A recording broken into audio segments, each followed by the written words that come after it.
मेरा तो सपना है कि हवाई जहाज पे कौन लोग बैठने चाहिए। ये जो एक बना हुआ है ना, बड़े बाबू, बड़े बड़े लोग, धनी लोग, ये दुनिया उन्हीं के लिए है। इस देश की जो सुविधाएं अमीरों को प्राप्त हैं, वो मेरे देश के गरीब को भी मिलनी चाहिए।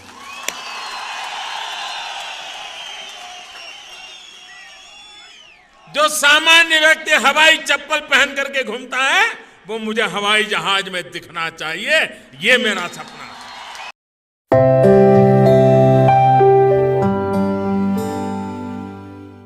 नमस्कार, मैं आर.डी. भारती और आप देख रहे हैं बिहारी सुल्तान। 12 घंटे का तमाम खबरें लेकर हम आपके सामने हाजिर हैं। बहुत सारी अनाउंसमेंट, पैकेज, बहुत कुछ हमने आपको पिछले वीडियो में बताया और सरकार ने ऐलान किया। आज हम उसकी सच्चाई बताएंगे। अगर आप हमारे चैनल पर नए हैं तो चैनल को सब्सक्राइब कीजिए, वीडियो अच्छा लगे तो उसे लाइक कीजिए, शेयर कीजिए। आज हम आपको उस सफ़र पर लेकर चलते हैं जो हकीकत है, जो दुनिया का सच है। आपने सुना होगा एक गाना, दुनिया बड़ी जालिम है, दिल तोड़ के हंसती है। जी हाँ, आपने हमारे प्रधानमंत्री नरेंद्र मोदी जी के कई भाषण सुने होंगे, कई वीडियोस देखे होंगे और आपने यह भी सुना 20 लाख करोड़ का पैकेज। चारों तरफ से जब दबाव बना तो उन्होंने बड़ी कष्ट के साथ 10,000 रुपये रेरी पटरी वाले को, प्रवासी मजदूरों के लिए कर्ज के रूप में देने का आग्रह स्वीकार किया। अब प्रश्न यह उठता है कि जो शौचालय योजना था उसमें अनुदान यानी फ्री में 12,000 रुपये। आप सब गवाह हैं इस बात के कि गांव के प्रधान जो भी एजेंट हुआ करता था उस 12,000 में 2,000 रुपये कमीशन खाता था। अभी भी चल रहा है।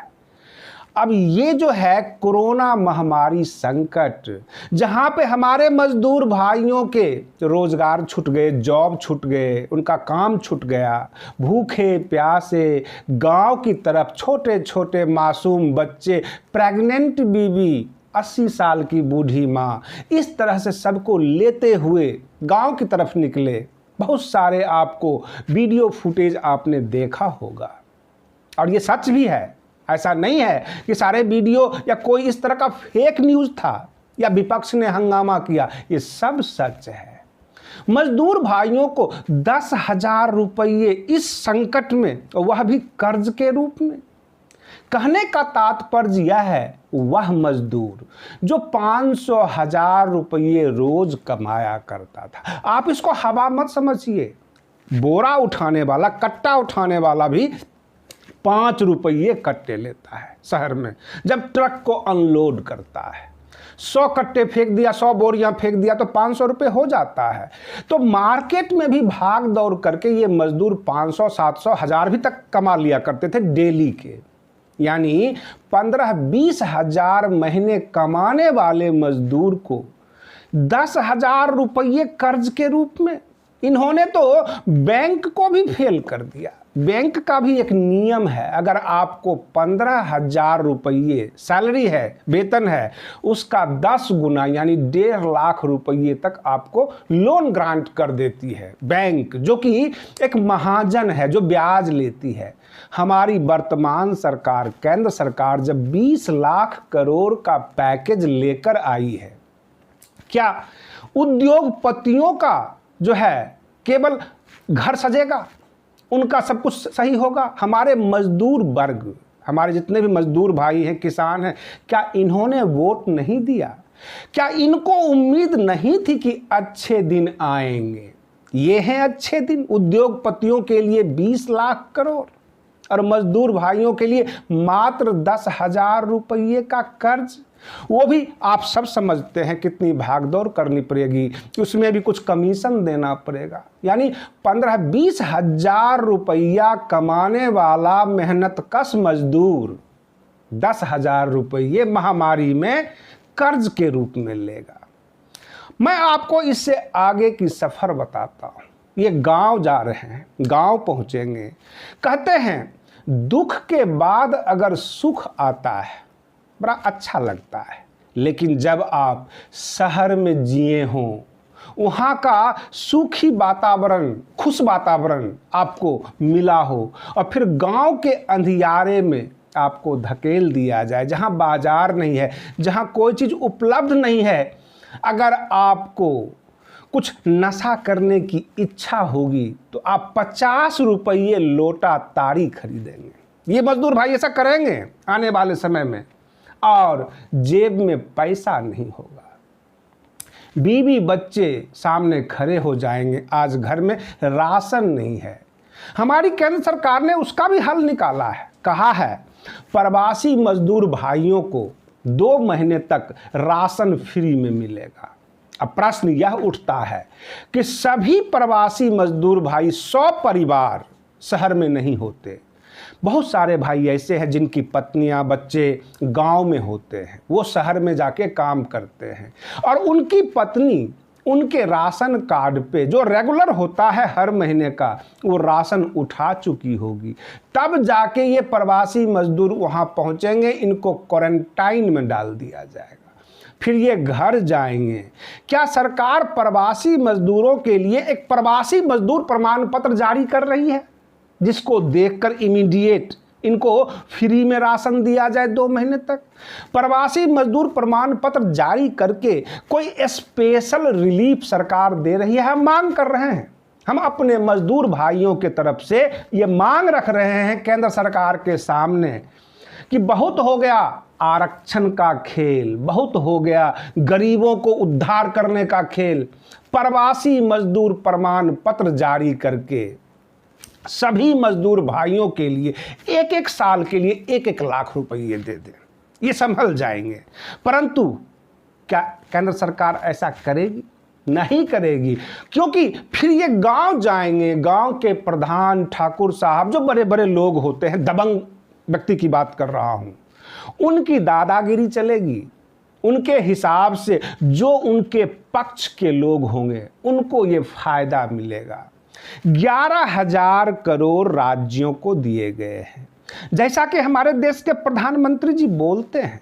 सबने कहा है कि जब दिल्ली से 100 रुपया चलता है तो 85 रुपया रास्ते में ही रह जाता है, यानी 15 रुपये पहुंचता है। तो 11,000 करोड़ का मतलब है कि मात्र 1500 करोड़ पहुंचेगा राज्यों में। और राज्य की जनसंख्या बिहार का ही ले लीजिए, 12 करोड़। उत्तर प्रदेश कितना बड़ा राज्य है, कितना पहुंचेगा? अब रही बात ये कि अगर यूपी में पैसा पहुंचा तो जो योगी बाबा हैं उनके जितने चहेते हैं उसको मिलेगा या सभी मजदूर भाइयों को? बिहार में नीतीश कुमार, जदयू और बीजेपी के चहेते को मिलेगा या सभी को मिलेगा? ममता दीदी ये कहेंगी कि पश्चिम बंगाल को केंद्र पैसा नहीं रिलीज कर रहा है। पंजाब के कैप्टन अमरिंदर सिंह जी कहेंगे हम कांग्रेसी सरकार हैं इसलिए हमारे पास केंद्र सरकार पैसा नहीं दे रही है। केजरीवाल साहब भी आरोप लगाएंगे। यानी गैर बीजेपी सरकारें रोएगी, धोएगी, चीखेगी, चिल्लाएगी, लेकिन फंसेगा कौन? मजदूर भाई। रगड़ा आएगा मजदूर भाइयों के ऊपर, और ये हाल है। आप समझने की कोशिश कीजिए, गांव में ज़्यादा से ज़्यादा आपको मकान किराया नहीं लगेगा। फूस का मकान है, छप्पर है, मिट्टी का मकान है, किराया नहीं लगेगा। आप आंगन में जाके खुले आसमान में सो जाएंगे। पानी का भी पैसा नहीं लगेगा, क्योंकि हो सकता है वहाँ हैंडपंप हो या नदी नाला हो, कहीं से भी आप इंतज़ाम कर लेंगे। लेकिन अनाज, फल, सब्जियाँ, दूध, ये तो वहाँ भी कीमती ही है। दूध की थोड़ी बहुत कीमत कम है, लेकिन सब्जी का रेट थोड़ा बहुत ही ऊपर नीचे होता है, चाहे वो शहर हो अथवा गांव हो। जो बच्चे बिजली की चकाचौंध में शहर में रहे हैं, जिन मजदूर भाइयों के, शाम होते ही वो बच्चे आंखें मूंद लेंगे, क्योंकि गांव में लाइट भी चली जाती है। गर्मी का मौसम ऐसे ही है। और रही बात ये कि जो सोचकर हमारे मजदूर भाई शहर के लिए आए थे, 1-2 महीने के बाद ये शहर, ये फैक्ट्री खुलेगी, क्योंकि मैं बता दूं धीरे धीरे फैक्ट्री खुल रही है। परंतु वहाँ पे मजदूर भाई नज़र नहीं आ रहे हैं। फिर वो गांव से, किसी गांव के लोग से, महाजन से कर्जा लेंगे, उधार लेंगे, फिर उसका टिकट बनवाएंगे, फिर शहर में आएंगे। यानी इनका लेफ्ट राइट चलता रहेगा, गांव से शहर, शहर से गांव।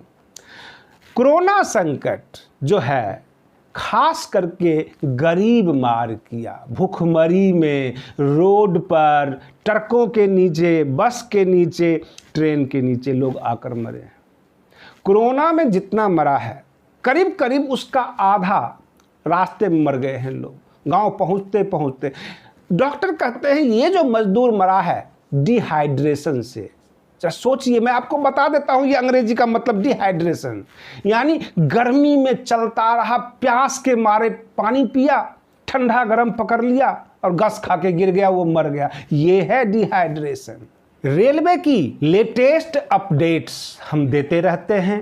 जब जब बुकिंग शुरू होती है, करीब 7-8 दिन के लिए जितनी भी टिकट होती है हर जगह बुक हो जाती है।